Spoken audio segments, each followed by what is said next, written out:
I have a very special guest joining us here in the studio today. IU Health Arnett dietitian Carrie Anderson. She joins us here. I've got a lot of things I want to ask you about here. We're just a couple of days into the new year in 2023.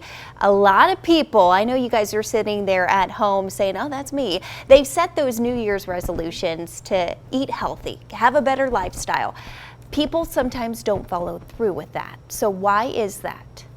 Well, I think sometimes when you start, you're like, I'm gonna lose that 20 pounds, I'm gonna keep it off, and sometimes the diets just become too restricted. Like I'm cutting out all sweets, all chips, everything that's bad for me, and then you can do that for a while, but eventually, you need to have cookies or you want to have a little brownie or something, and then you kind of fall off the wagon. Yeah. So what's your advice then to kind of help people stay on track with those New Year's resolutions? And great question. So anytime somebody wants to go on a diet, you think, oh, I can't eat the foods that I like.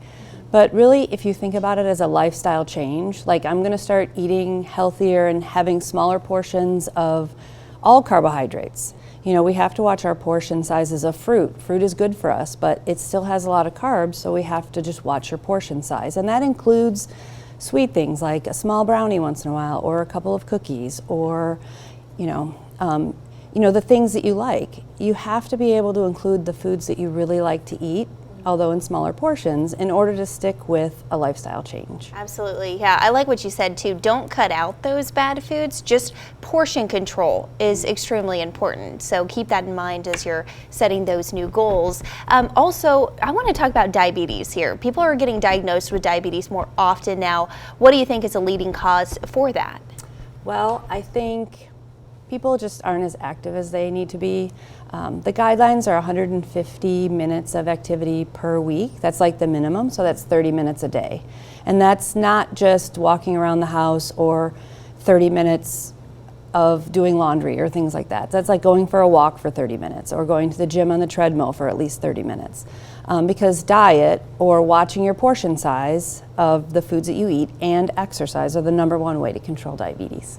So what are some of these support programs here? We talked about it a little bit before the show. I want you to tell our viewers at home, what are some of these support programs that people can get involved with?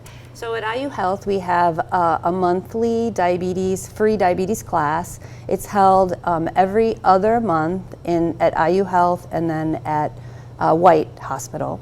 And it's the first, for IU Health, it's the first and second Wednesday, and that's from 9 to 12. And that's a free class, and it's taught by either myself or Jennifer Anderson, who's also a registered dietitian. We're not related. And then Methodist or White has every other month on Thursday from 9 to 12.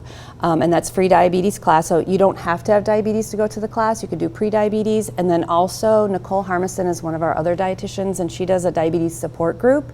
And you can join that group whether or not, if you have pre-diabetes or diabetes.